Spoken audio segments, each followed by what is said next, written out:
ngoài bờ cát trắng đêm khuya. Hôm nay mình làm khô chay chiên mà ăn.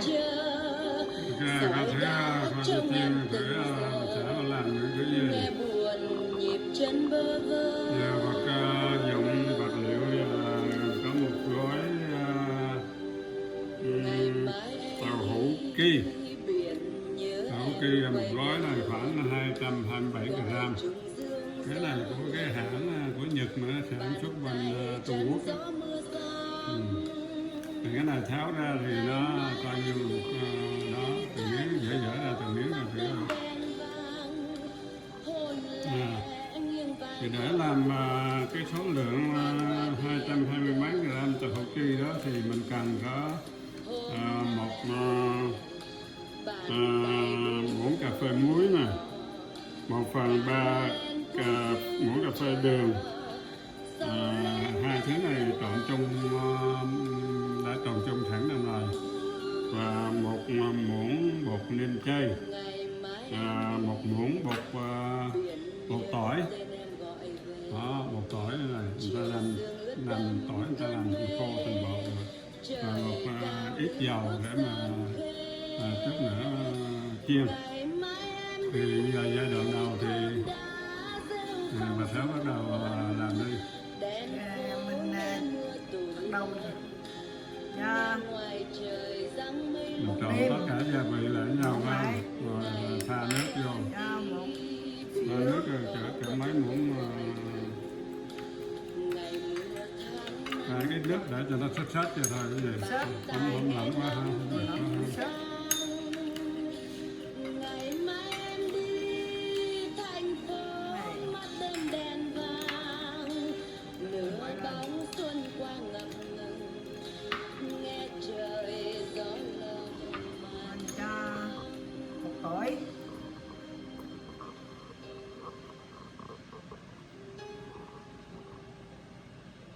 Rồi, dao rồi quậy cho nó đều đó.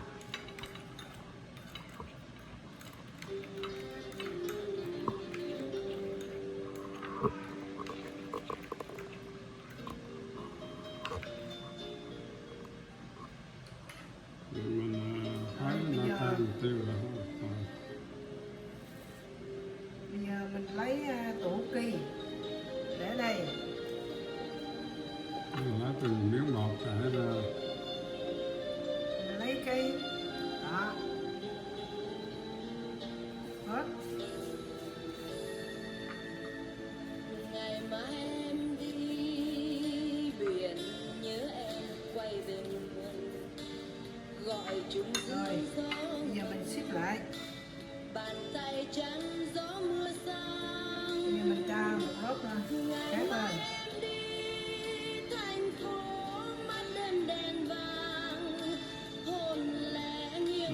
Lớp dưới xong thoa rồi cho lớp trên, rồi 2 lớp rồi. 2 lớp. Mình làm nhiều lớp lắm. Bàn tay buông lối đàn lên khung phim chờ sầu lên đây hoang vu.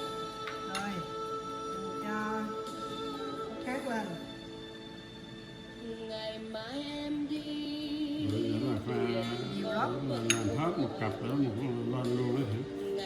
Không, mình cho 6 lớp. Rồi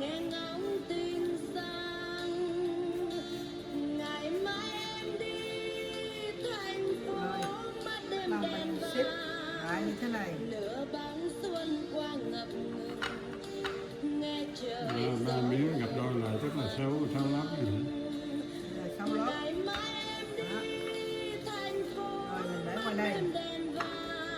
Đầu mình làm tiếp.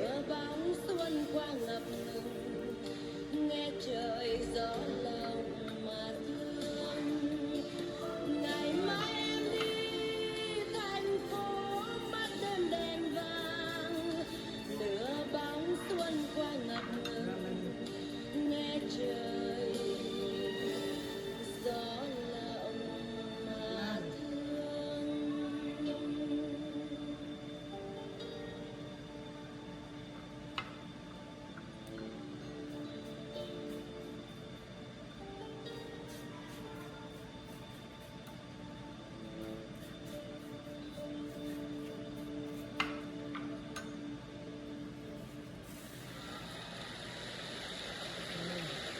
cứ làm như thế này.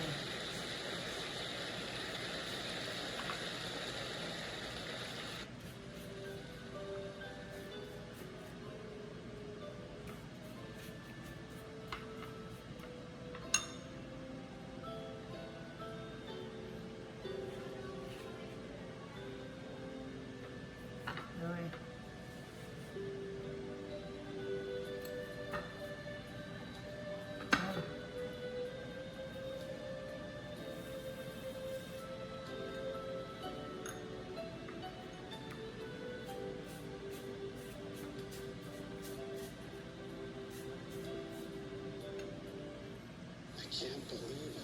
Nghĩa là tàu hũ kia là người ta làm nó ẩm ẩm rồi đó, nó mềm mềm rồi mình khỏi nhúng nước là gì hết nữa. Rồi. Khô thì mình phải nhúng nước, mình phải rửa. chiều mưa dâng tới bây giờ anh vui hai bàn tay đói bây giờ anh vui hai bàn chân mỏi thời gian nơi đây Mình cứ xích cái giày mình làm. tình yêu xưa này Rồi mình cứ một xích lần đó. yêu thương một đời bão nổi dã từ chiều mưa dâng tới em ơi sao thôi xuống đây Tiếp tục mình cứ làm làm sao em nhớ mưa ngoài sông bay lời ca anh nhỏ nỗi lòng anh ơi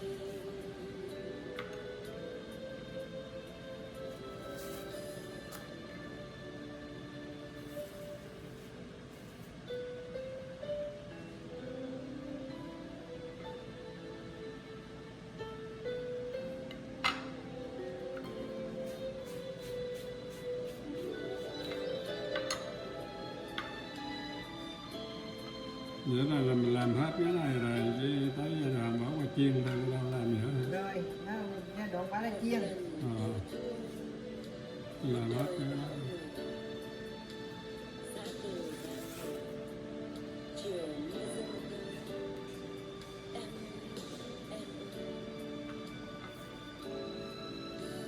Cái đây là thôi chứ thôi em về ăn thôi chứ ngon cơm chiều mưa dâng tới chay mà. bây giờ anh vui Thế.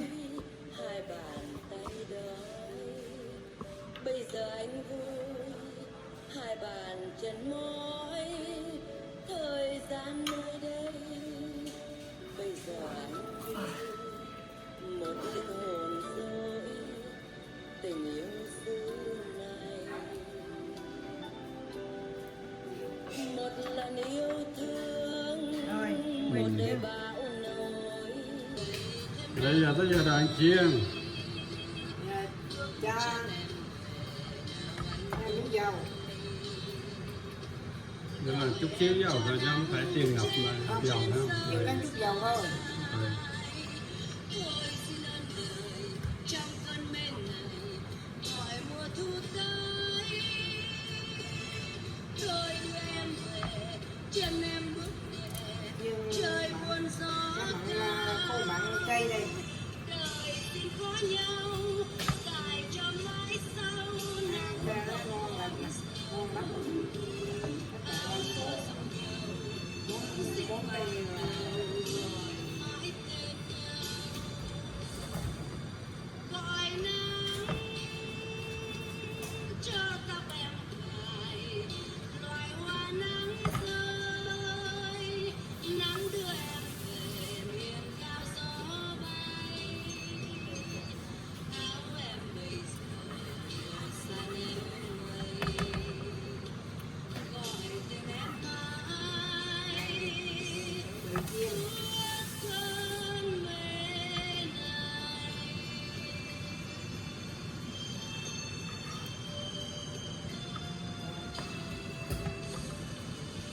Bỏ gì chiên đi.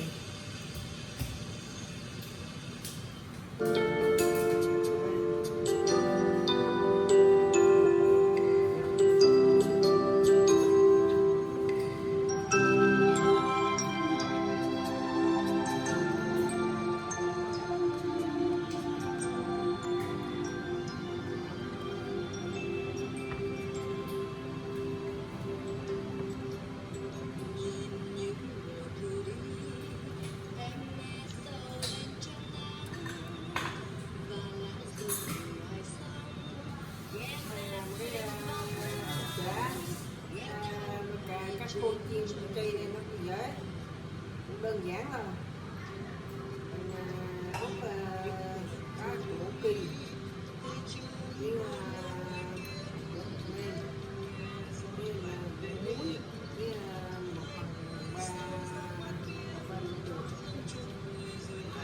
dầu chiên nó cũng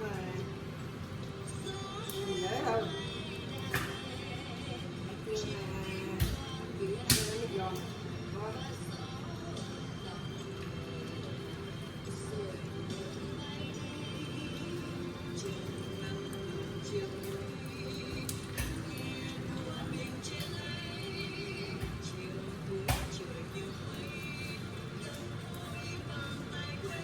Lửa người yếu.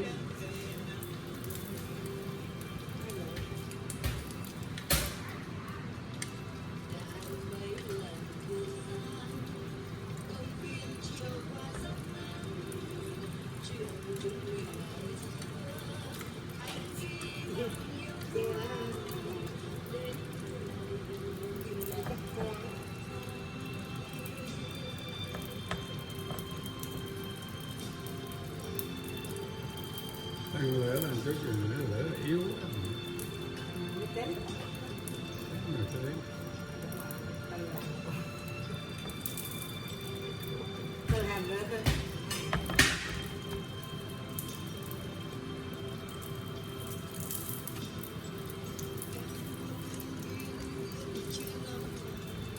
Vàng lại chuẩn bị nè. Nó còn đó.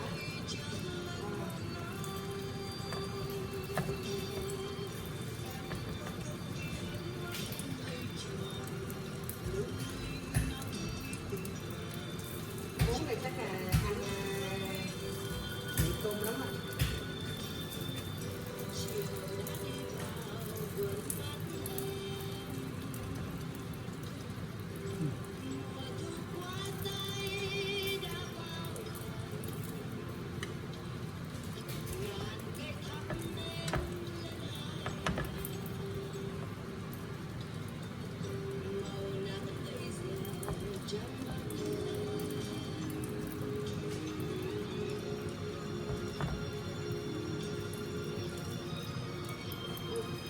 Cô chiên.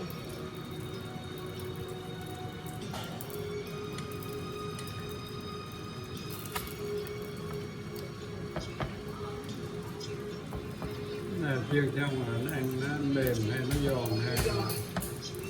chiên ăn lửa một chút đổi thế.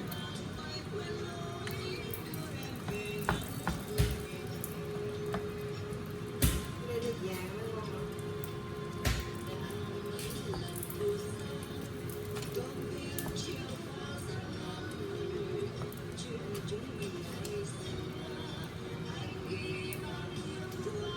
Chiên tới khi nó vàng hay là sao? Nước vàng cái giòn á.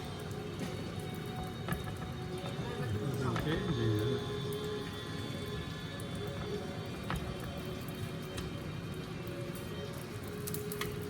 Rồi. Đó.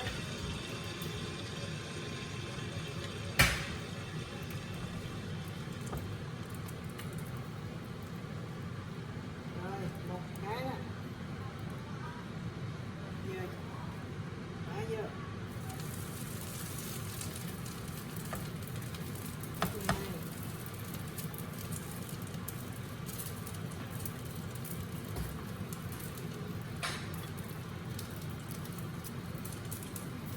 Này nó giòn á.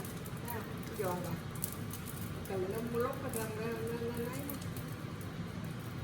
Rồi, giòn.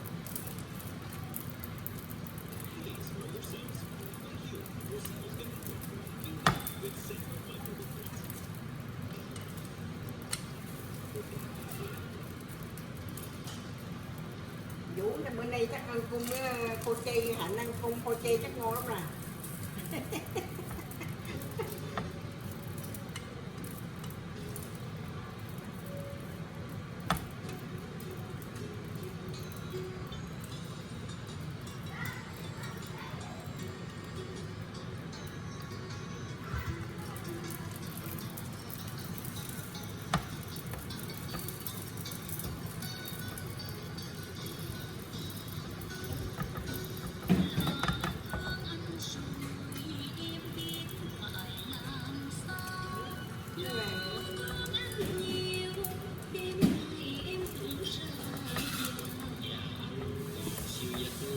chút nữa ăn là làm sao?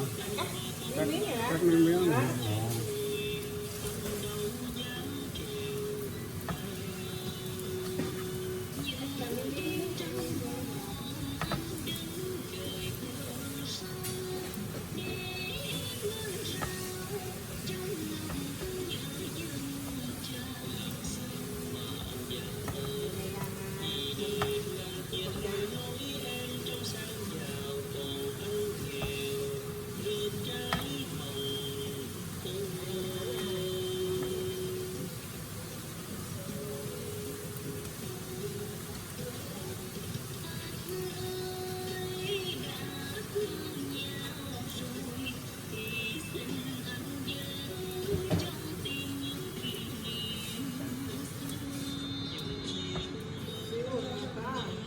Cục chì ra nè.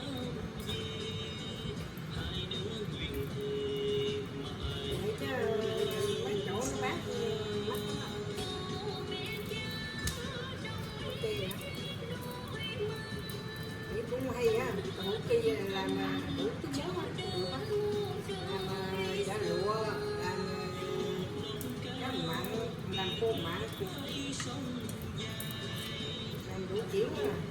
Hay.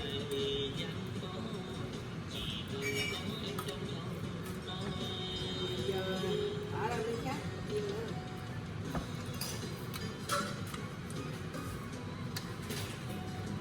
Rồi. Tiếp tục. Rồi xong rồi khi mà chiên rồi đó thì lấy ra các miếng nhỏ nhỏ là cỡ hai đốt ngón tay. Đó. Thì bây giờ đâu giờ hai bà cháu thử cái là sao? Rồi bà ngoại Cho cái này thử trước. mời con ăn thử đây, bà ngoại làm thử, ăn thử đi. Đó. Ăn thấy ngon. Ngon. Ngon. Dạ ngon. Nó cứng, nó dẻo hay nó giòn hay là nó thử. Ngon. Đây ăn với cơm mà sao cho ăn. Này ăn này nó giống gì đồ mặn đó thử. Như y rồi mặn. Ăn giống gì như Giống. đồ mặn. Giống Cá hố khô đồ mặn đó. như cá khô mặn ăn với cơm trắng Thì à. nó giống đại khái gì. Mà đây là chay. Ừ. Cái này thế rồi chay mà thế cho cá hố khô. Biết cá hố khô là cái gì không? Gì beo fish cá khô. Có biết. Ngon. Ngon cơm trắng ngon. Rồi coi như là cũng thành công phải không? Ừ. Rồi